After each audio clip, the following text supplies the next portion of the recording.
আসসালামু আলাইকুম আমার লাভলি ভিউয়ার্স, আপনারা সবাই কেমন আছেন? আমি ভালো আছি। আমি মিতু বলছি ফ্রম নিউ ইয়র্ক থেকে। আজকে আপনাদের সাথে আমি শেয়ার করব নোনা ইলিশ কিভাবে রান্না করতে হয়।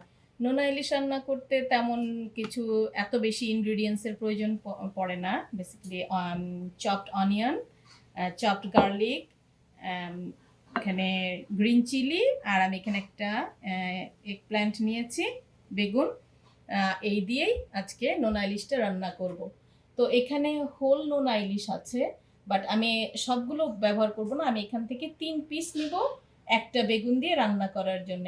আপনারা চাইলে পুরো মাছটা রান্না করতে পারেন।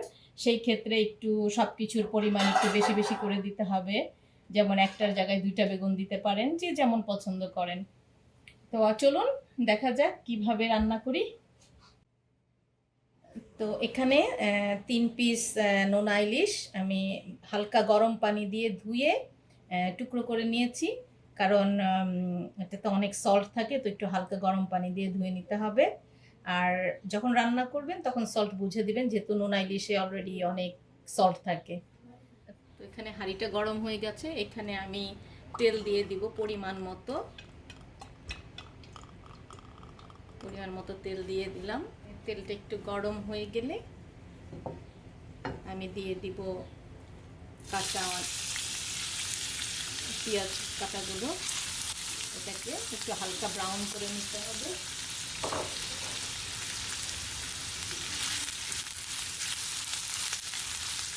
আমি রসুন কুচিটা একটু পরে দেবো। পেঁয়াজটা একটু হালকা নরম হয়ে আসলে তখন আমি রসুন কুচিটা দিব।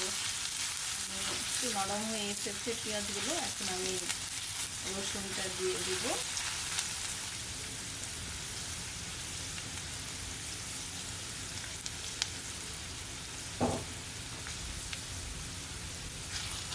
নোনা ইলিশে একটু রসুনটা বেশি লাগে। হাফ স্পুনের মতো সল্ট দিয়ে দেব, যাতে অনিয়নগুলো তাড়াতাড়ি নরম হয়। তো এখানে অনিয়ন আর গার্লিকগুলো সফট হয়ে গেছে। এখন আমি এতে আস্তে আস্তে করে মশলাগুলো অ্যাড করে দেব। প্রথমে আমি এখানে রসুন বাটা আর পেঁয়াজ বাটা দিয়ে দিব। নোনা ইলিশে কখনো আদা বাটা দিবেন না, এখানে শুধু রসুন বাটা আর পেঁয়াজ বাটা দিলেই হয়। আদা রসুন আর পেঁয়াজ বাটাটা একটু ভুনা হয়ে গেলে এখন এখানে আমি দিয়ে দিব হলুদের গুঁড়ো, মরিচের গুঁড়ো আর ধনিয়ার গুঁড়ো। আমি জিরা পাউডারটা এখন দিব না, এটা আমি রান্নার শেষে দিব। আমি সব মশলাগুলোর সাথে মিক্স করে নিচ্ছি। সুন্দর একটা কালার এসে গেছে। সব যখন মেশানো হয়ে যাবে, এতে আমি একটু পানি অ্যাড করে দিব। হাফ কাপের মতো পানি অ্যাড করে দিচ্ছি। একটু ঢেকে দিব তেলটা উপরে আসার জন্যে। দেখিনি, হ্যাঁ, মশলাটা কষানো হয়ে গেছে, তেলটা উপরে চলে এসছে। খুব সুন্দর স্মেল বের হয়েছে সব মশলার। আমি এখন এর মধ্যে নোনা ইলিশগুলো দিয়ে দিব।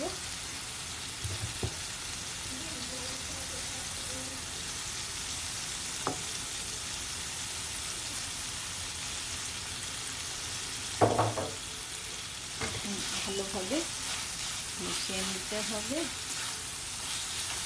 মশলার সাথে। এটাতে আমি আরেকটু পানি অ্যাড করব মাছগুলো সিদ্ধ হওয়ার জন্যে। আমি হাফ কাপ পানি অ্যাড করে দিলাম। একটু নেড়ে চেড়ে এখন আমি 10 মিনিটের মতো কভার করে দেব।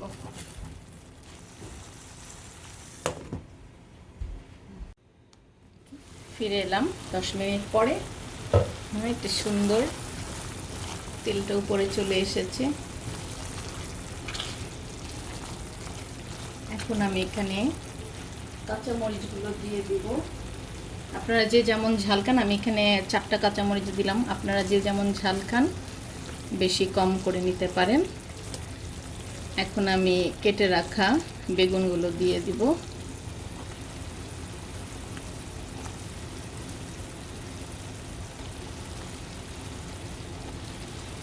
আমি পানিতে বেগুনগুলো ভিজিয়ে রেখেছিলাম যাতে কালো হয়ে না যায়।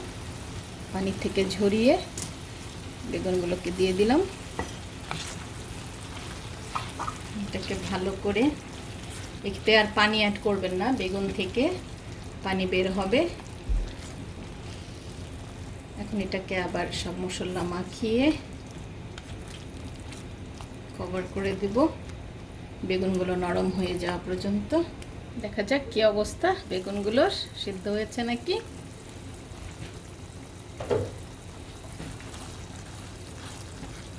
নরম হয়ে গেছে বেগুনগুলো। এখন বেগুনগুলোকে একটু চামচ দিয়ে আধা ভাঙা করে দিতে হবে, এভাবে করে ভিতরে মশলাগুলো যায় এবং সুন্দর একটা নোনা ইলিশের স্মেল বের হয়েছে। এটা আপনারা করে দেখবেন এভাবে করে, গরম গরম ভাতে খেতে অনেক মজা পাবেন ইনশাল্লাহ। একটু আঁচটা বাড়িয়ে দিচ্ছি এখন, কারণ আমার বেগুন আর মাছগুলো সিদ্ধ হয়ে গেছে। এখন আমি একটু দেখে নিব লবণটা ঠিক আছে কিনা, কারণ আমি সেই পেঁয়াজটা যখন তেলে দিয়েছিলাম সেই যে লবণ দিয়েছিলাম আর দেইনি। এখন আমি দেখব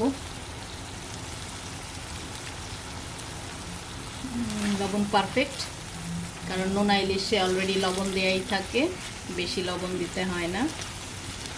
তো এখন আমি এখানে সেই যে জিরা গুঁড়ো দিয়ে দেবো, 1 টিস্পুন জিরা পুরাটা দিয়ে দিব। এটাকে মিক্স করে দিব। এখন আমি কিছুক্ষণ ধীম আঁচ করে এটাকে কভার দিয়ে রাখবো, আর একটু মাখা মাখা হওয়ার জন্যে ঝোলটা। এখানে ধীম আঁচ করে কভার দিয়ে রাখবো। দেখি ছেড়ে এলাম 5 মিনিট পরে, তেলটা উপরে এসেছে।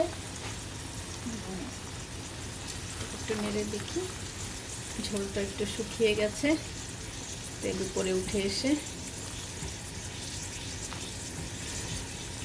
বেগুনগুলো সুন্দরভাবে সফট হয়ে গেছে।